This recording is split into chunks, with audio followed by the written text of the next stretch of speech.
Hey guys, Razvan here, coming to you with another video. This time is going to be about a book that I just recently finished, titled "The Criticism of the Idea of the Historical Progress."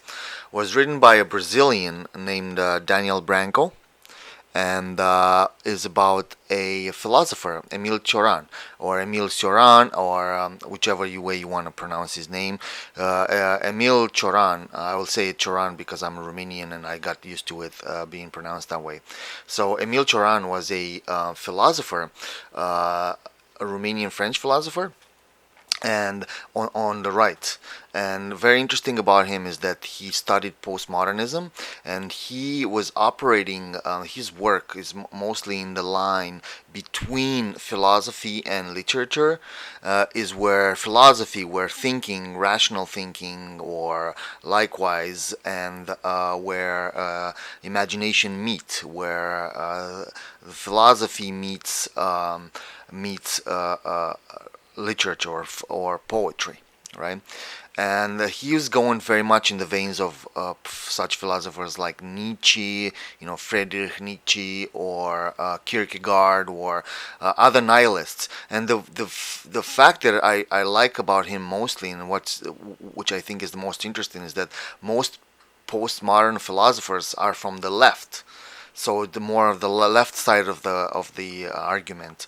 As we know, most of the postmodernism was introduced by the left, but he's on the right this time, and again he also has questions which are very similar to what the existentialist postmodernists ask, in philosophers such as Sartre, or Camus, or any of the existentialists, questioning the idea of being and questioning the idea of in philosophy, right? And Cioran,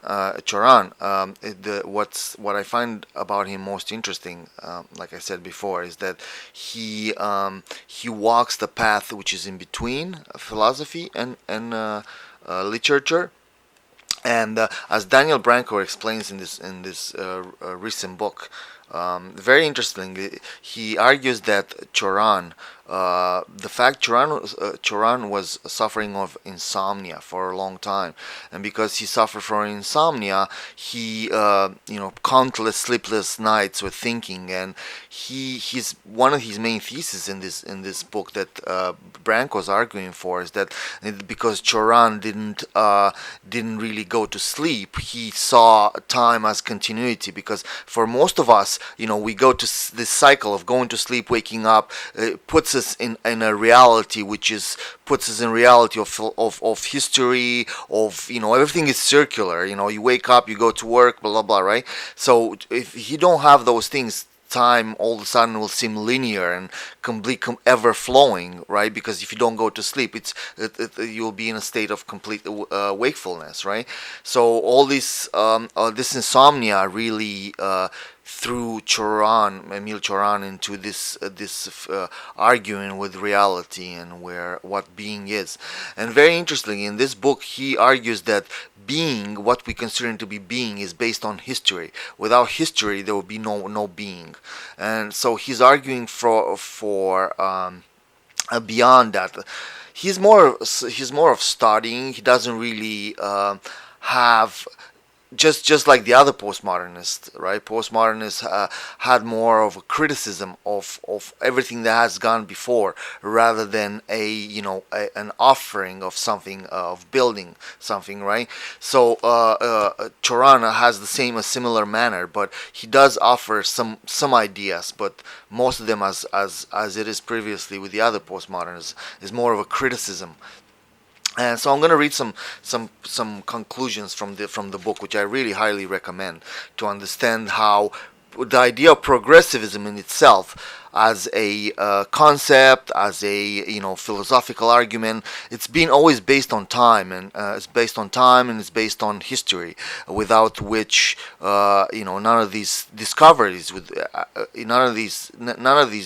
nothing that man has ever discovered could be put into any kind of contest without time, without history, right? Without that, you are nothing, right? So, but also that comes with a when you choose to go that route, you also have something that drags you back. And Cioran goes back to analyzing theology, because behind all political arguments and social arguments, you always find theological, metaphysical arguments, and that's what are the bases of being. It's why we are here, and everything else flows from there.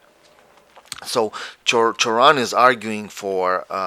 He's noticing that our existence is based on this progress, and no matter as long as we choose this, we'll always fail. It's always gonna fail, just like the man and woman fell from paradise. It's the same thing.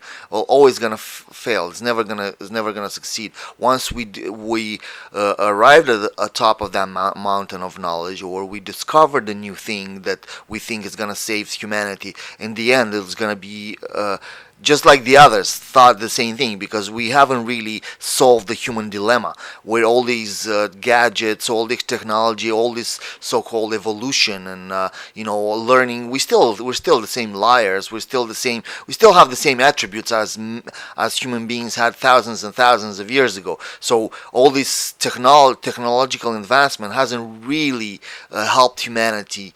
It has helped by other things, but it hasn't helped understanding the core philosophical, metaphysical understanding of humanity. But it rather expanded it, right? So it says right here, and he sees time as reality, right? So, quote, "The philosophical exercise is not fruitful, it's only respectable. He is always a philosopher with impunity. The real problems begin only after they have been exhausted or exhausted. After the last chapter of an immense tome, which puts the end point in a sign of abdication before the unknown, where all of our instincts are rooted, and with which we must fight because is naturally more immediate, more important than the daily bread. Here is the philosopher abandons us, enemy of disaster. He is sensible as reason, and as prudent as he is." Cioran, 1989. So is this insomnia which makes Cioran so aware of history, and so aware that we are basing our entire reality on history, which means we're basing on being, which means that we're basing it on a lie, according to him, the lie of existence, perpetuated by history, by cyclical history, right? History is not the foundation of being, argues Cioran, but its absence. So history is the absence of being. We're studying history to understand human beings, but it's not human beings, but their absence which we're studying. So again, history is not the foundation of being, but its absence, the not of everything, the rapture of the living with itself, not being constituted but by the same substance as it, refuse us to cooperate in its convulsions. It can crush us at will. It would only affect our appearances and our impurities, those remnants of time that we still drag, symbols of failures, marks of slavery of the past, slavery of history, slavery of being, as Cioran understands history. Yesterday, today, tomorrow, categories are for servants, for idleness, sumptuously installed in the discontent, and to which every moment afflicts past, present, and future. There are only variable appearances of the same evil, identical in the substance, inexorable in its insinuations, and monotonous in its persistence. And this evil has the same existence of being. It is being itself. So there's no way of separating evil from history and the past, as Emil Cioran argues, and that is the failure of our history. That's the perpetual failure which will continuously lead us to failure. From praising the advantages of labor, utopias should take that opposite direction from Genesis. At this point in particular, they are expressions of humanity absorbed by work, proud to take pleasure in the consequences of the fall, of which the most serious in it is the productive obsession.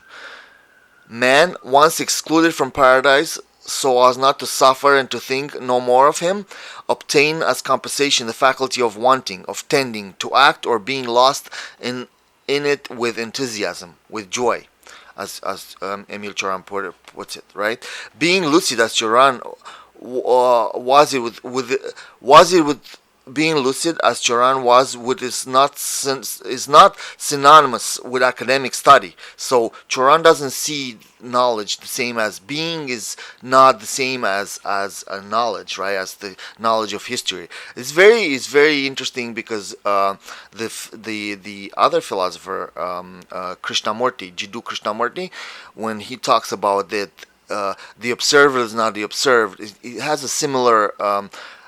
They both arrive at a similar idea that being and nothingness, what is behind nothingness, and how nothingness is the simple existence, is being. Man's historical destiny is to bring the idea of God to its end. That is what being, that's what history is. Having exhausting all the possibilities of the divine experience, experiencing God in all its forms, we will inevitably come to satiety and disgust, after which we will breathe freely. There is, however, in the struggle against a God who has found his last refuge in certain recesses of our souls, an indefinable disease born of our fear of losing him meaning God. How to feed on his last remains, how can we enjoy the tranquility of his freedom after his liquidation, from philosophy.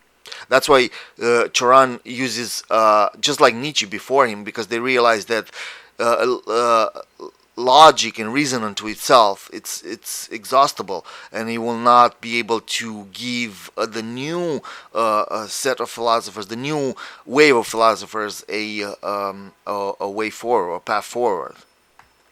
So that's why that's why everybody in the 20th century, as Nietzsche put it, when Nietzsche said that the God is dead, he didn't mean it in a positive way. He meant it in a negative way, because, once God was, we eliminate this idea from the Western world, and now we're faced with nothingness, and the trick of history of things being repeated, and of so-called progressivism, because Cioran sees progressivism as being as a history, as something that we think we are evolving by saying progressive. Oh, we're just like forward thinking, but as a matter of fact, there's no way of not repeating the mistakes of the past in one form or the other, and that's what progressivism leads to. It'll always lead to failure, as seen in the past, right?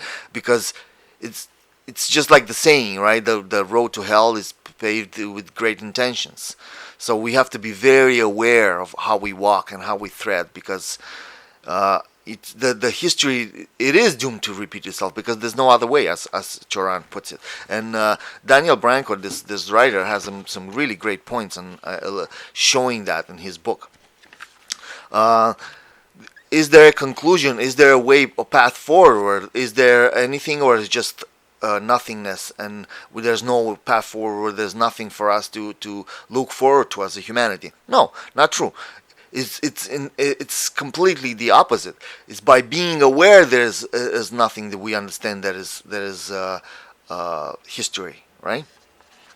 Universal history of evil. Suppressing the disaster of human becoming is the same as conceiving nature without seasons. If you have not contributed to a catastrophe, it will disappear without a trace. We are interested in others for the misfortune we saw around us. I have never made anyone suffer, an exclamation that is always strange to someone in the flesh, as Emil Cioran puts it. Not to take revenge, that's what he said, because we're all seeking to take revenge from history. Once we found the past, the mistakes of the past, we're trying to rectify them, and once we try to rectify them, we make even worse mistakes, because if we made the mistakes in the past, what chance of that not making the same mistakes again, or even worse, of course, right? So not to take revenge is to submit to the idea of forgiveness, to sink into it, to become impure because of the hatred that suffocates within itself. The spared enemy obsesses and disturbs us, especially when we decide not to detest it. Nothing makes us unhappier than the obligation to resist our primitive background, to appeal to our origins, as Cioran said. So he offers a subjectivity as an alternative, and it says whether it to be with the dialectical materialism of Karl Marx or Friedrich Hegel's idealism, modern philosophers sought to replace the metaphysical philosophers of the Middle Ages with a philosophy that rediscovers history. This, in turn, it is seen by modern thinkers as a construction still unfinished. There is, according to this logic, always something to do, always something to change. Both Marx and Hegel, materialists and idealists, respectively, did not realize, however, that their thoughts were being conditioned by the propitious climate of modernity, in which everything seemed new and festive. So again, it's this illusion of the new, but it's still the same. It's progressivism. That's what progressivism always fails, as Cioran puts it. And again, what I like about Cioran is that he does take the postmodernism, but he doesn't take the leftist approach, but he takes more a right wing approach, where he questions, but he believes it at the same time. Right, so that and that comes into death, right? Because death is seen something else by the left and by the right, right? Death is a theme in the history of philosophy. I'm talking about death as a understanding, as an idea, right? As a philosophical idea. So death, to go back again, death is a theme in the history of philosophy, but not as an intimate experience. In Baudelaire, there is death, not Sartre. Philosophers have dodged death by making it an issue rather than experiencing it as existing. So death is part of life. So the leftists have made it an issue, whereas rather than say it as being part of life.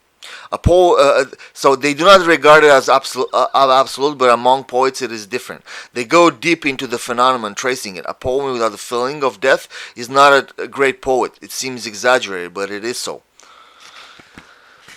So what is the conclusion? How can we fix this? How can we move forward? So as Daniel Branco puts it at the conclusion of his book, Cioran's works are definitely not a collection of systems. They do not do a scientific investigation of reality.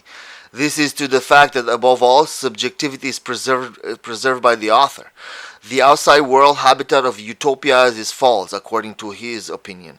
Therefore, it is not possible to see the Cioranian thought as linear, coherent. On the contrary, his ideas are fragmented, his style is paradoxical. Cioran's criticism of every form of utopia, whatever his methodology, has its roots in the inner experience. Whoever has such an experience does not recognize it as knowledge, for that would be to affirm that it is a subject that knows and an object to be known. The Franco-Romanian philosopher calls lucidity the feeling of reality riddled in a time that does not pass and under an eternally grey sky. Is this, if you read his philosophy, Cioran is also deemed as the new nihilist, as a new form of, even darker, because Nietzsche is seen as a darker philosopher. And so Emil Cioran is even worse, even a more nothingness. That's what kind of scares people. But to me personally, gives me a more of a comfort that somebody is so awake to see, to be aware of nothingness around us. Just like Jiddu Krishnamurti was also aware, another character which I'm very interested in, just because of he observes that I very well. Daniel Branco concludes, thus it is concluded that Cioran's relevance to philosophy and the way of thinking that is triggered today is the way his works express how the progressive utopian way of thinking has a flawed end. with these revelations, those who are already lucid and those who are inclined to subjectivism are called to let the nothing, which has already begun to appear before me, dominate him completely. So it's being aware that you're going to nowhere at the same time of you're conceptualizing it. It's what Cioran asks is this complete awareness of feeling and reason at the same time. One cannot, however, escape the fallen nature of man. There is no escape for it. No mechanism, no system frees the human race from such a tragedy. Um, uh, Daniel Branco concludes. Anyway, these are my few thoughts on Emil Cioran and on this book, and I highly recommend it. You can find it on Amazon, or you can find it anywhere. So. On the internet, so go and check it out and see some really great ideas from both a Brazilian and a Romanian French writer. Yeah, so that's my thoughts for today. Thank you very much for watching. Have a good day. Bye bye.